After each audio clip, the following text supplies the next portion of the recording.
네, 현재 텍사스는 투표가 진행 중입니다. 2시간 뒤인 저녁 9시에 투표가 완료될 예정이고, 우편 투표는 텍사스 현지 시각으로 4일 오후 5시까지 도착한 투표 용지에 한해 유효표로 인정됩니다.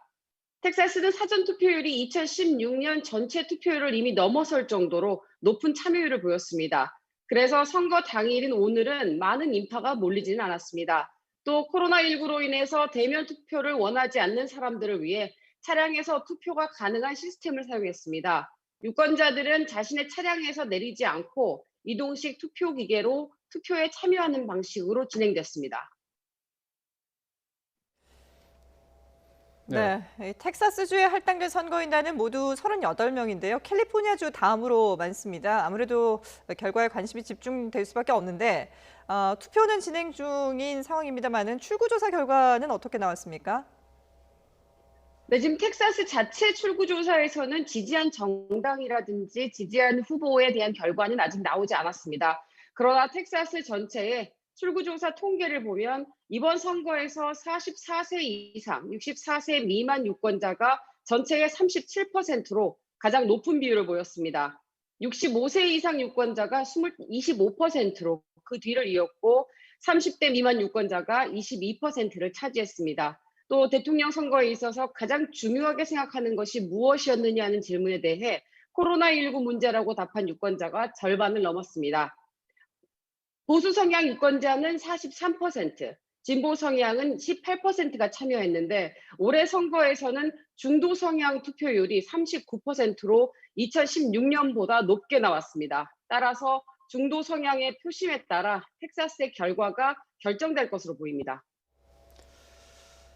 예, 텍사스도 역시 사전투표 열기가 뜨거웠었는데요. 이미 지난 2016년 대선 때의 전체 투표수보다 이 사전투표가 더 많았다고요?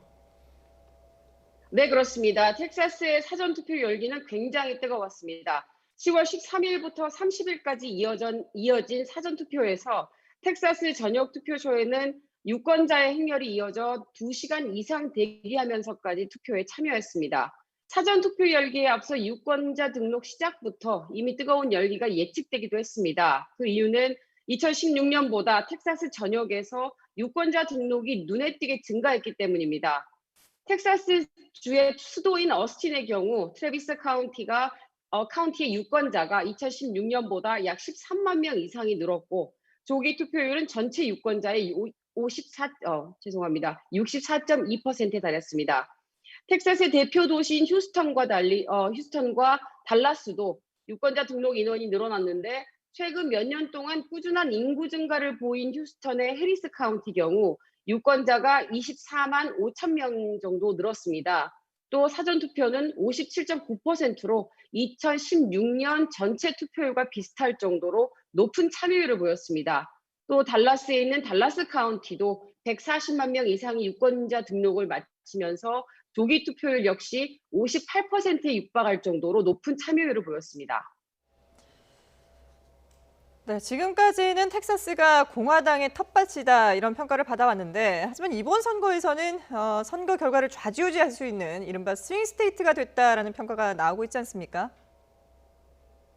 네, 그렇습니다. 텍사스는 과거 지미 카터 대통령 이후로 줄곧 공화당 지지가 강한 레드 스테이트였습니다.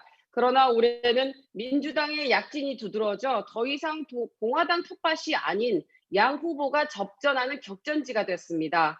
여론조사에서도 지지율이 오차 범위 내로 접전을 보이는 상황이고요. 상하원 의원 선거도 공화당 후보와 민주당 후보들의 접전이 이루어지고 있습니다. 따라서 현재 누가 승리를 할지 예측이 불가능한 상황이라고 보고 있습니다. 이번 대선에서는 270명 이상 선거인단의 표를 획득하면 대통령에 당선이 되는데 이 가운데 38명의 선거인단을 보유한 텍사스 결과에 따라 백악관 주인이 결정될 수 있어서 텍사스 주민들의 관심도 증폭되고 있습니다.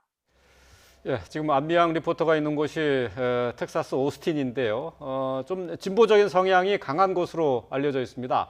자, 텍사스 현지 우리 교민들의 표심은 어떻게 나타나고 있습니까?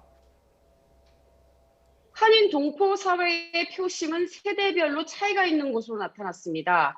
어스틴과 휴스턴 이쪽 남부 지역도 마찬가지로 연령층이 높을수록 공화당 지지율이 높았고 연령층이 낮을수록 민주당을 지지하는 정당, 그러니까 민주당을 지지하는 성향이 더 강했습니다.